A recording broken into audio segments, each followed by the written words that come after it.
센터입니다. 저는 지금 범계역에 나와 있는데요. 오늘 경제 관련 공부를 함께 알려주실 저희 선생님을 소개하겠습니다. 선생님. 네. 간단하게 한번 인사 네. 부탁드리겠습니다. 네, 안녕하십니까. 저는 국민은행 아웃바운드 지원부에서 현재 근무하고 있고요. 이름은 한재진입니다. 네, 세부적인 내용은 화면 보면서 다시 한번 인사드리겠습니다. 만나서 반갑습니다. 박수로 맞아주시면 기대합니다. 안녕하세요. 저희 휴먼 TCS 임직원 여러분 만나서 너무 반갑습니다. 제가 오기 전에 사원을 한번 좀 봤었거든요. 네, 사원이 한결같이 고객의 곁을 지키는 든든한 동반자가 되겠습니다. 네, 동반자란 말이 되게 좋잖아요. 오늘 계기로 해서 우리 국민은행과 휴먼 TSS가 꾸준하게 성장하는 동반자가 됐으면 좋겠습니다. 핵심 가치를 한번 봤거든요. 핵심 가치가 안정 강화랑 상호 존중이랑 미래 준비가 있더라고요. 네, 이번 시간을 가져서 시청하시는 임직원 여러분께 많은 도움이 됐으면 좋겠고 저도 함께 성장하는 기회가 됐으면 좋겠습니다. 이번 시간의 프로그램은 파트 1과 파트 3를 좀 나눠지거든요. 파트 1에서는 지금 2022년도에 변화하는 금융 환경에 대해서 좀 말씀을 드릴 거고요. 파트 2에서는 현재 경제 상황 좀 어렵잖아요. 그래도 그나마 투자할 수 있는 것이 어딘지 아주 기초적인 경제 개념을 가지고 자산관리 포트폴리오를 꾸밀 수 있는 그거를 같이 공유할 시간을 가질 거고요. 그 다음에 국민은행과 휴먼 TSS가 급여이체 계약을 맺고 있기 때문에 급여이체 대상자를 위한 국민의 특화 상품이 좀 있습니다. 그래서 거기까지 같이 하고 사전에 질문 받은 Q&A 2가지 정도 해서 마무리하겠습니다. 네, 처음에 화면 보시면 혹시 이런 화면 보신 적 계시나요? 지금 이게 국민은행 개념으로 좀 말씀을 드린 건데 첫 번째 화면은 AI 은행원이 생긴 거예요. 그래서 AI 은행이 생겼고 특화된 점포가 좀 있습니다. 즉 무슨 말이냐? 예전에는 띵동 번호표 뽑고 은행에 가셔서 기다리고 하셨지만 지금도 직원 여러분들은 모바일 뱅킹으로 다 하시잖아요. 그럼에도 불구하고 은행을 갈 일이 있습니다. 그런데 지금은 이제 사람은 다 많이 빠지고 기계로만 대체될 수 있는 환경이 좀 바뀌었다는 걸 말씀을 드리고 그게 지금 두 번째 보시는 화면이에요. 두 번째 보시면 이쪽에 보시면 사람이 없어요. 다 기계예요. 다 기계이고 간략하게 아주 최소한의 인력으로만 운용되고 있는데 왜 이렇게 바뀌냐? 그게 키죠. 사람이 없다고 해서 바뀌는 게 아니고 지금 모바일 뱅킹 관련된 시대에 불구하고 대면 상담은 필요하지만 최소한의 번호표를 뽑지 않고 시간을 좀 절약을 하면서 경제 쪽이나 은행 업무를 볼 수 있는 이게 지금 은행의 좀 트렌드입니다. 두 번째 트렌드는 다 아시다시피 코로나로 인해서 되게 우리가 시간적과 공간이 제약돼 있었잖아요. 그런 것처럼 두 번째 컨택트는 언택트예요. 그래서 언택트 관련 때문에 최소한의 어떤 그쪽의 문화가 발전했고 그로 인해서 금융도 좀 바뀌고 있습니다. 금융도 바뀌고 있는데 보시는 것처럼 예전에는 저희가 다른 은행에 가게 되면 A은행, B은행 각각의 은행을 가서 자산을 관리를 하셨지만 지금 같은 경우에는 이렇게 마이데이트라는 어플이 있어요. 여기 들어가시면 전 금융기관에 있는 자기만의 자산 정보를 끌어와서 하나의 어플로 이용할 수가 있어요. 근데 말을 좀 들어보셨겠지만 아시는 분도 있을 거고 아니면 이번 시간을 계기로 해서 마이데이터가 정확히 어떤 건지 그리고 꼭 은행을 가거나 증권회사를 가게 되면 마이데이터를 많이 직원들이 말씀을 하시는데 왜 그러는지를 같이 한번 보겠습니다. 기본적으로 마이데이터는 이렇게 보시는 것처럼 A은행과 B카드사 아니면 C보험사, D금융투자회사 즉 여러 가지 회사에 관련된 금융회사 정보를 자기만의 하나의 어플로 가져오는 거예요. 그렇게 해서 총 자산 관리를 할 수 있는 건데 어떠한 기능이 있냐면 보통 이런 기능이 있어요. 첫 번째는 처음에 말씀드렸던 흩어져 있는 자산 관리를 한눈에 볼 수 있는 서비스가 있는 거고 자, 두 번째는 우리 약간 가계부 같은 역할인 거죠. 네, 가계부 같은 역할이지만 자기가 직접 입력하지 않고 전 금융기관에 있는 대출 만기일이나 예금 만기일이나 아니면 투자금융 상품에 대한 수익률 부분에 대해서 한눈에 볼 수 있는 게 지출관리 서비스입니다.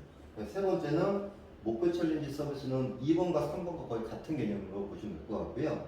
4번 같은 경우에는 내가 부동산에 관심이 있어, 자동차에 관심이 있어, 세금에 관심이 있어. 예전에 보시면 일일이 네이버 들어가서 찾으셨잖아요. 아니면 자동차를 살려면 자동차를 검색으로 가시겠지만 그 부분이 하나의 서비스로 다 돼 있는 거예요. 그래서 금융 플러스 서비스가 있을 거고, 그래서 5번이 좀 많이들 보시는 상품 중에 하나예요. 어떤 거냐면 제가 제 친한 친구의 자산 관리 되게 잘하는 친구가 있는데 어떻게 하냐 물어보면 보통 이렇게 하죠. 아, 잘해, 대강해 이렇게 말씀하시는데 내 나이대에 이런 분들은 어떻게 자산 관리를 하는지를 같이 한꺼번에 볼 수 있는 게 머니풀 서비스라는 게 있습니다. 그래서 이번 시간을 통해서 다른 건 다 잊어버리셔도 이 머니풀 서비스 하나만 가져가셔도 되게 유익한 시간이 됐다고 생각합니다. 그리고 저 이프 서비스 같은 경우는 뭐냐면 지금 현재 자기의 경제 상황에서 어느 정도 수입이 얼마이고 지출이 얼마인데 내가 원하는 집에 대해서 집 가격과 현재 나의 그 수입과 지출을 비교를 하게 되면 어느 정도 후에 이 집을 구입할 수 있는지 시뮬레이션을 할 수 있는 서비스예요. 그래서 5번과 6번 정도는 꼭 한번 이 시간이 끝나도 한번 해보시는 걸 꼭 추천해 드리고 싶습니다. 자, 그래서 두 번째는 지금 현재 시장에 대한 흐름이에요. 자, 이거는 제가 전체적으로 어떤 상품에 대해서는 말씀을 드리지 않을 거고, 현재가 뭐 뉴스에서 보셨겠지만 금리가 오른다, 연끌했는데 어떡하니 이런 게 있잖아요. 그런 이슈 중에서 전체적인 시장 흐름을 보고 나면 투자를 하실 때 어떠한 종목을 선택을 하실지 아니면 어떠한 투자 상품을 하실지 그런 시간을 좀 갖는 걸로 가겠습니다. 이 보여드린 게 지금 구민에서 추천하는 6월의 추천 펀드예요. 근데 이 상품을 제가 설명드리려고 보여드리는 게 아니고 역으로 이렇게 생각할 수 있지 않을까요? 그 수많은 투자 상품 중에서 왜 국민은행에서는 이러한 펀드 상품을 정했을까? 그러면 회사는 배제를 시키고 상품의 특징을 한번 봐볼게요. 기본적으로 상품의 특징이 정리하기 이렇습니다. 하이힐드 펀드랑 단기채 펀드, 채권 쪽에 좀 들어가는 거고요. EMP 펀드랑 분산 투자 이렇게 들어가는 거고, 가치주, 중소형주, 배당주 이렇게 들어가는 거고, 리츠가 들어갑니다. 자, 상품은 외우지 마시고 얘만 보셔도 될 것 같아요. 자, 그러면 같이 현재 상황을 한번 볼게요. 지금 1.75%가 현재 한국의 기준금리입니다. 그리고 미국의 기준금리도 1.75예요. 근데 한 달 뒤로 돌아가 볼까요? 한 달 뒤로 돌아가 보면 5월 달에 미국 금리가 1%였어요. 그리고 한국은 1.5%였어요. 근데 불과 한 달 만에 미국은 0.75%를 올려서 기준금리가 1.75가 되는 거고, 한국도 마찬가지 미국의 금리 영향을 받았기 때문에 금리 인상을 해서 1.5가 됐습니다. 그러면 뉴스에서 많이 나오잖아요. 금리가 오른대요. 그래서 나 어떻게? 나 그동안 집을 다 대출을 모아 샀는데 어떻게 하면 좋아? 아니면 대출 받아서 주식을 했는데 금리가 오르면 이자도 갚아야 되는데 이게 지금 핵심이잖아요. 그러면 첫 번째 아실 게 금리가 왜 오를까를 한번 보시는 게 제일 좋을 것 같아요. 자, 미국에서 기준금리를 막 6번, 7번 올린다는 얘기는 많이 들었을 거예요. 그러면 가장 큰 원인은 인플레이션이에요. 미국 쪽에서 경기가 너무 계속 안 좋았기 때문에 경기를 부양시키기 위해서 저금리 시대로 갔어요. 저금리 시대로 가다 갔는데 너무 시장에 돈이 많이 풀린 거죠. 시장에 돈이 많으면 어떻게 되죠? 물가가 올라요. 물가가 오르기 때문에 역으로 이제는 물가를 잡기 위해서 금리를 올리는 거예요. 근데 지금 현재 물가가 이 정도의 금리로 만족을 잡을 수 있냐? 절대 그러지 않습니다. 그래서 오늘 지금 녹화 방송하는 날 미국 쪽에서 소비자 물가 지수를 발표를 했어요. 자, 소비자 물가 지수가 뭐냐면 기준을 100으로 두게 100으로 뒀을 때 내가 사과 하나에 100원을 사요. 그럴 경우에 사과 하나가 120원이면 아직까지는 시장의 물가가 높다는 거고, 죄송합니다. 소비할 수 있는 심리가 없다는 거고, 사과가 100원인데 자기가 느끼기에 80원을 생각한다고 하면 이 사과를 살 수 있는 만큼의 물가 지수가 좀 낮다는 거예요. 근데 지금 현재 오늘 날짜에 발표한 거는 소비자 물가 지수가 100을 엄청 많이 넘은 수치가 나왔어요. 그 말은 아직까지 소비자는 물가에 대해서 조금 더 비싸게 느끼다고 생각하는 거예요. 그러면 이걸 잡기 위해서는 기준적으로 싸게 하려면 물가를 잡아야 되기 때문에 금리를 더 올릴 수 있다는 거예요. 자, 금리를 올리게 되면 크게 영향을 받는 게 보통 이렇게 있어요. 주가 영향을 받을 거고, 환율 영향을 받을 거고, 채권에 대한 수익률도 영향을 받을 거고, 그 다음에 여러분들이 많이 하시는 뭐 비트코인 이런 것도 이제 물가랑은 상관없겠지만 기본적으로 미국에 대해 기준금리에 따라서 움직이는 상품일 수도 있기 때문에 영향을 좀 미칠 겁니다. 자, 그러면 미국의 금리가 올랐을 경우는 다른 상품들은 어떤 영향을 미쳤을까 한번 같이 볼게요. 금리하고 주가는 이런 말을 보였을 거예요. 반대방. 어떤 말이냐? 예금금리가 낮으면 은행이 안 하잖아요. 그래서 더 많은 수익을 내기 위해서 주식을 하고 그 다음에 다른 투자 상품을 찾잖아요. 근데 은행에서 금리를 10% 준대요. 자, 그러면 주식을 할까요? 안 하겠죠. 그렇기 때문에 금리가 오르면 주가는 떨어지는 게 기본적인 개념입니다. 그래서 이 상관관계를 같이 한번 보겠습니다. 예전에 미국 쪽에서 보시면 1954년부터 최근까지인데 값어치는 좀 배제를 시키고요. 최근 걸 봐볼게요. 2004년부터 2006년 사이에 미국의 기준금리가 5.25% 정도까지 올랐어요. 총 6번 정도 죄송합니다. 4번 정도 올려서. 그래서 기준금리를, 이때 기준금리가 4.25%가 올라서 5.25가 된 거예요.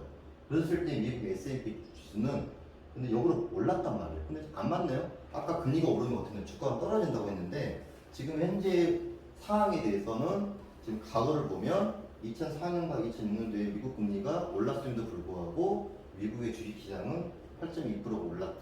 그리고 2007년도에는 글로벌 금융위기가 왔죠. 자, 그래서 제로금리가 계속 하다가 경기 부양 때문에 2015년, 18년도 금리를 또 올렸어요.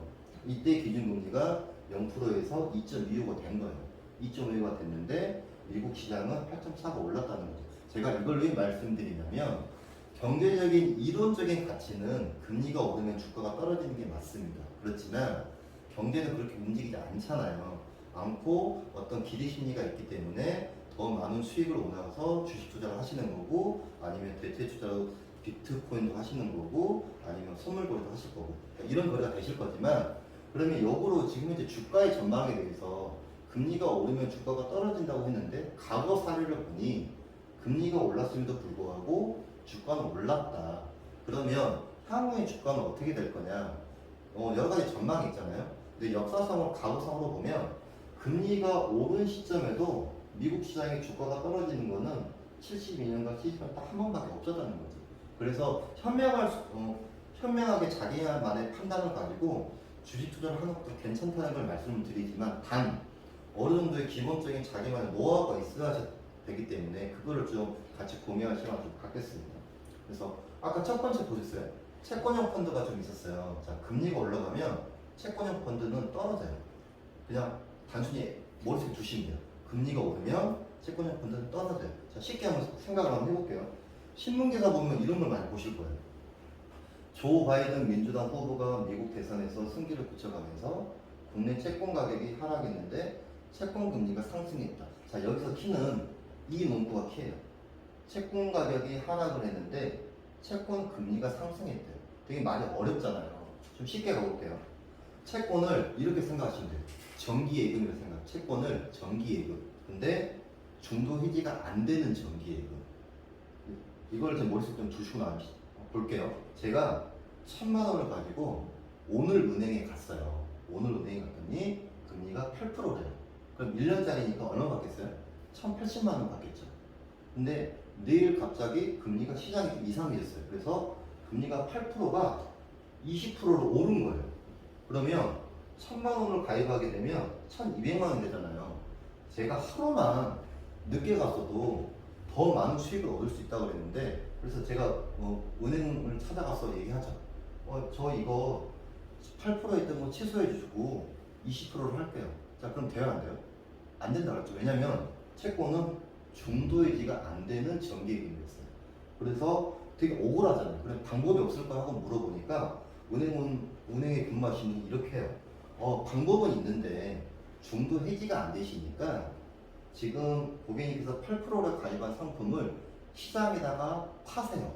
단 900만 원을 주고 파셔야 돼요. 왜냐면 지금 현재 이율 20%니까 같은 1,080만 원을 받으려면 1,000만 원이 하루 사이에 100만 원이 깎아서 900이 되는 거죠. 그래서 900 곱하기 20 하면 1,080이 돼요.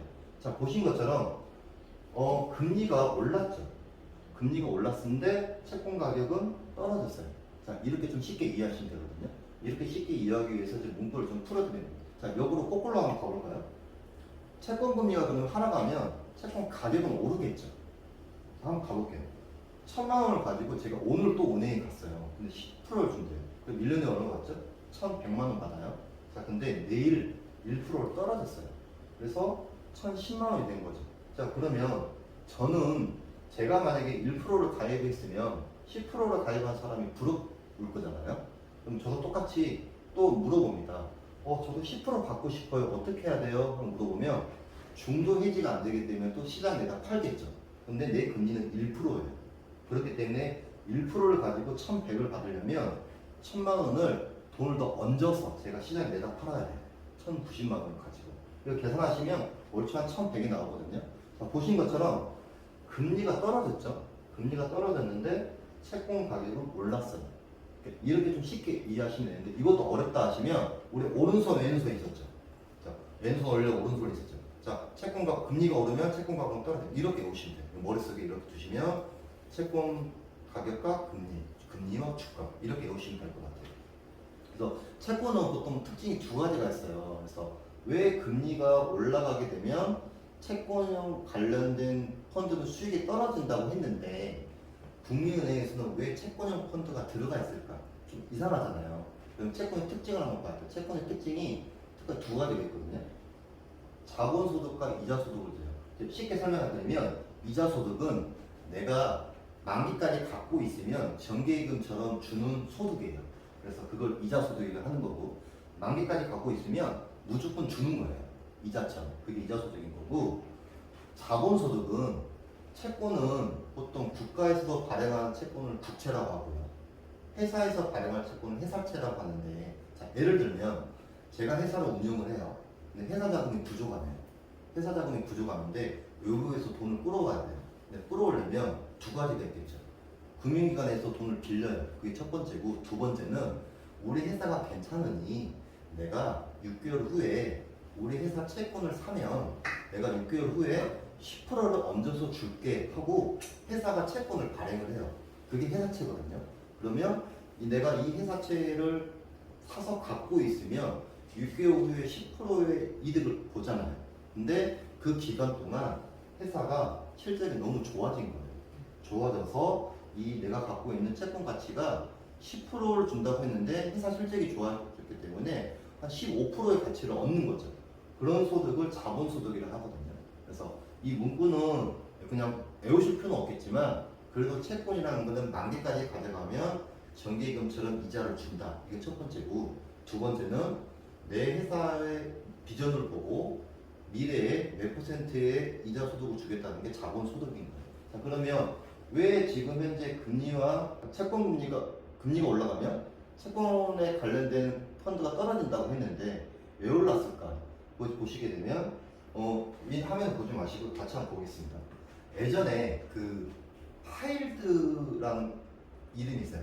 높은 일드, 높은 수익을 주는 펀드예요. 말 그대로 영어 푸시면 되거든요. 예전에는 쓰레기 펀드라고 해요. 정급 펀드라고 했어요. 이게 무슨 말이냐? 개인의 신용등급이 있는 것처럼 각 기업들도 신용등급이 있어요. 그럼 신용등급이 좋은 회사는 그만큼 안전하기 때문에 수익을 적게 줄 거고 신용등급이 좀 안 좋은 회사는 내 회사가 좀 불안하니까 좀 더 많은 이자를 얹어서 시장에 내다 파는 거죠. 이럴 경우에 이런 기업들에 투자하는 거를 하이힐드 펀드라고 하는데 예를 들어서 이 기업 신용등급은 누가 결정하냐면 3대 신용평가가 있어요. 전 세계에. 그래서 그걸 다 열거하진 않겠지만 3대 신용평가 회사가 회사의 기업에 관련된 신용등급을 맺어요. 근데 하이힐드 펀드가 제가 예전에 쓰레기 펀드라고 하는 만큼 신용등급이 안 좋은 회사라고 말씀을 드렸는데 주위에 너무 많아요. 자, 그러는 걸 한번 들어볼까요? 자, 한국의 이마트. 자, 이마트도 하이힐드 펀드에 들어가요. 자, 그 다음에 프랑스의 르노 차 알죠? 네, 그것도 들어가고요. 자, 미국에도 유명한 차가 뭐가 있죠? 포드. 네, 미국의 포드도 들어가고, 자, 일본의 소프트뱅크 그룹. 그러니까 웬만한 그룹들은 전부 다 어느 정도의 신용등급이 아래 등급이라고 보시게 되기 때문에 하이힐드에 들어가요. 자, 테슬라 알죠? 테슬라도 올해 3월까지는 하이힐드에 들어가는 기업이었어요. 그런 것처럼 문구상으로는 좀 낮은 신용등급을 갖고 있는 기업이 발행하는 회사 채권이지만 실제로 보면 우리 주위에 너무 많다. 그렇기 때문에 어느 정도는 금리가 올라가는 시점에서도 채권의 수익은 안 좋다고 했지만 높은 수익을 주는 채권에는 투자할 만하다. 예, 그래서 아까 그 하이힐드 펀드가 좀 나온 거고요. 자, 두 번째는 금리가 올라가게 되면 이런 말 들어보셨어요? 가치주, 성장주. 이게 무슨 말이냐면 성장주는 말 그대로 현재 기업 가치가 100이에요. 100인데 시장의 주가가 200인 거예요. 그러니까 현재의 기업 가치보다 주가가 높은 기업들을 성장주라고 해요. 가치주는 현재 기업 가치가 100인데 현재 주가가 80이에요. 황소죠, 황소. 황소인데 잘 보이나요? 황소고 얘는 곰이에요. 그래서 강세장일 때는 불마켓이에요. 불마켓이라는 거고 약세장일 때는 베어마켓이라거든요. 지금은 뭘까요? 약세일까요? 강세일까요? 지금 약세죠. 약세에서 베어마켓이라고 해서 주식시장에서 주가가 하락하고 있거나 하락할 것으로 예상되는 약세장이죠. 지금은 금리 때문에 지금 하락이 됩니다. 근데 두 가지 전제가 있어요. 소두에서 말씀드린 것처럼 미국 시장을 보면 금리가 쭉 올랐음에도 불구하고 떨어진 시점은 딱 한 번, 70년대 딱 한 번 있었죠. 그때 한 번 있었고 나머지는 다 올랐단 말이에요. 그러면 지금이 더 떨어질 거냐 아니면 더 오를 거냐는 아무도 몰라요. 아무도 모르지만 그래도 이 정도에서는 더 하락하진 않을 것 같고 어느 정도 지지만 해준다고 하면 반등을 할 수 있겠다. 이게 지금 기본적인 시장을 보는 관점입니다. 그리고 영문이 무브라고 들어보셨나요? 이게 무슨 말이냐면 예전에는 돈이 내가 금리가 낮기 때문에 안전한 자산에서 투자선으로 갔는데 말 그대로 돈이 움직이는 거예요. 위험 자산에서 은행 쪽으로 몰리는 거예요. 두 가지가 있는 거예요. 시장이 위험하니까 나 불안해. 그렇기 때문에 은행 쪽으로 와서 예금하시는 거고 그다음에 종잣돈을 마련하려고 하시는 것도 있고. 그래서 경제 용어가 만약에 영문이 무배하고 배어마켓이 나오면 이런 말이었다는 걸 좀 말씀을 해주시면 될 것 같습니다. 그리고 제일 중요한 거 지금 100세 시대도 아니면 110세 세대인데 자, 연금에 대해서 좀 말씀을 드려볼게요.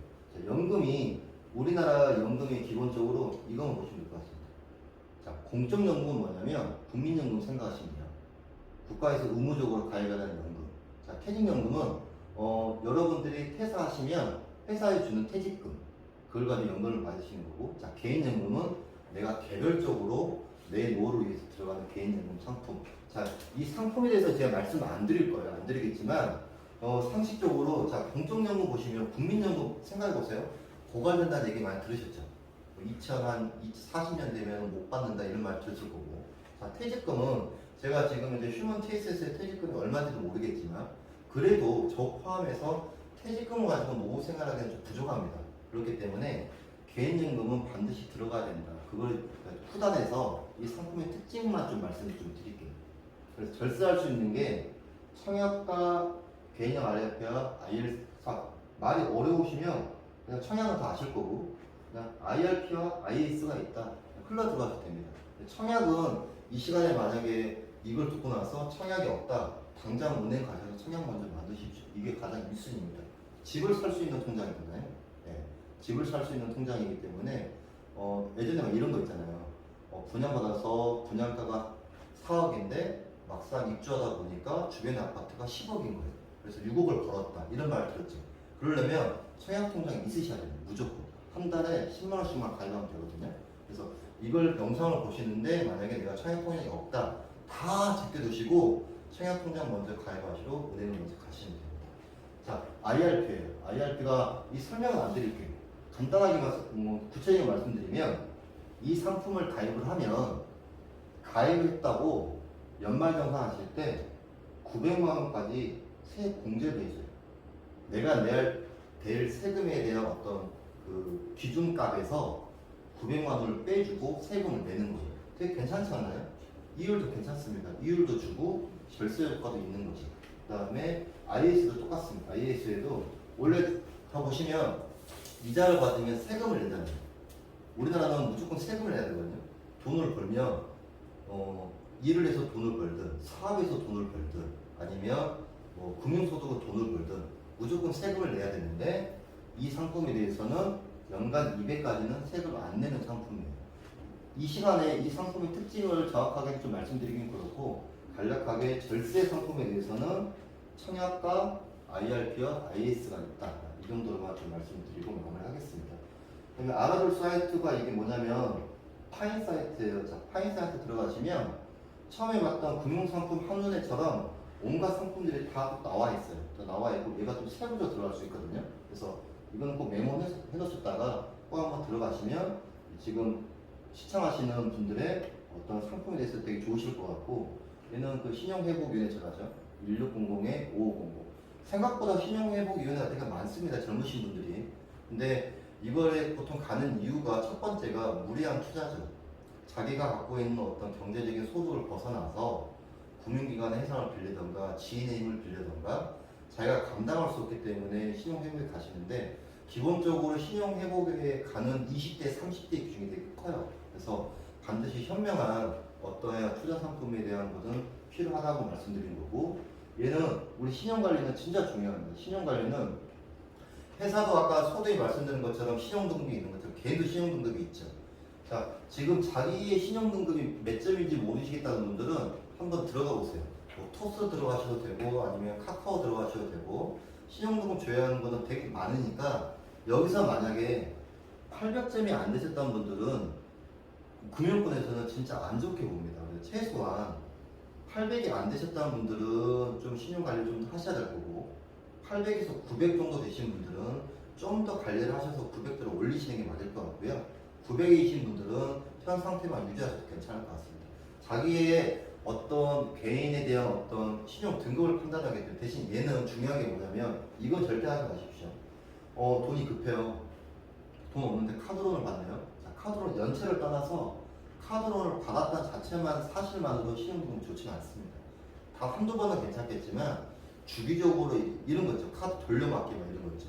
그런 거 할 때는 은행 쪽이나 금융권에서는 절대 안 좋다. 그리고 휴대폰 정도 주의하시고, 그다음에 젊으신 분이 학자분, 이거는 반드시 한번 해당되는 거 한번 보셨다가 자기만의 할 수 있는 상품에 대한 거는 최대한 줄이시는 게 제일 좋다. 그래서 자기가 은행에서 판단할 때는 신용 등급 보고 판단. 우리가 첫 미팅을 하잖아요. 남자 여자 미팅을 하면 뭐 봐요?